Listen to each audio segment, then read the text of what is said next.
We're back, folks, and we've got David 5-1 Norman, tour manager, John Legend, yes? Yes, sir. After a fairly quiet year last year, you're telling me we're waging a pretty big campaign coming up here. Yep. Tell me about it. New record drops in May, promo in Europe in March, start the tour in Europe hopefully in July. Through August, September, he's getting married.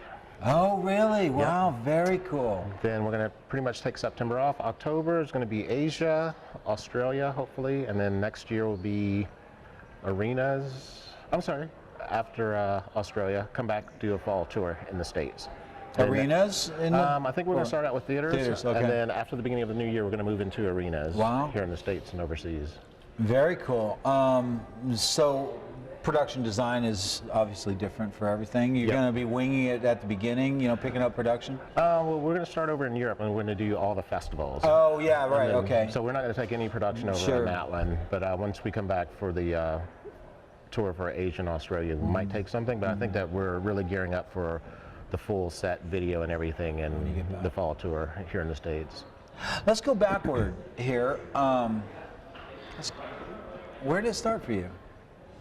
What, touring? Yeah. Oh, I'm a ex-frustrated musician playing in cover bands. I used to actually play in a Rush cover band. No, Yep. You're kidding, Yep, really? Our bass player looked exactly like Geddy Lee, had the bass, the nose, the voice.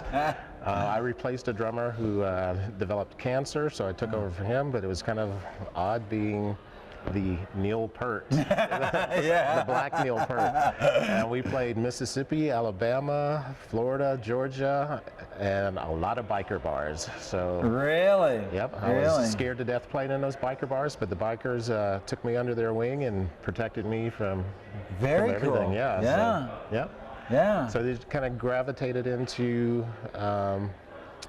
I moved into being a recording engineer, and then from that, being a live sound engineer, into being a production manager, and then into tour managing and accounting. One of my favorite stories was the day I came out to cover Fall Out Boy. Yep. And we're walking out to the front of the house, and he said, "Put your camera down. You got to be the Live Nation cop." Oh yeah. I forgot about that. Now you guys had some problems the night before, right, with the DB cops? Oh yeah. Yeah.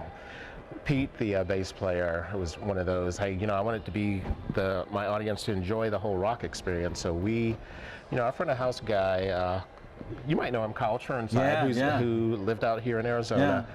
And we had this big Clare Brothers rig, and Kyle would just like push it to its limits every night, and it still sounded great. Right. But the night before, I think that we were in Florida, and they had like a 100 dB limit, and Kyle just blew through that. So when we came to Atlanta, I needed you to be the Live Nation cop for us. So.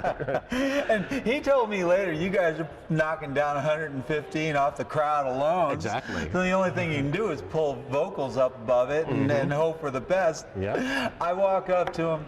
I'd never met this poor guy in my life. He'd had a real bad day the day before. He introduces me as the Live Nation sound cop, and I said, "I'm going to have to pull you back to 98 dB today." and he starts to bow up. I said, "Not a word, not a word. I could have been playing golf today. It's 98 dB or hit the bus." And I walked away, turned around and said, "Wait, I'm a writer for a magazine, man. How did you get so gullible?" Oh, man. But we were right back at 115. I know, that was such a loud show. That was an incredibly loud show. Yeah, well, that was a lot of fun. And that was my first experience with you. I thought, I'm going to like this guy forever. So we came back with Panic at the Disco. You did us there. And then you've done some John Legend shows for us. Sure have. And I think you did some Robert Plant, Alison Krauss stuff. No, didn't do that. Okay. No, didn't do that.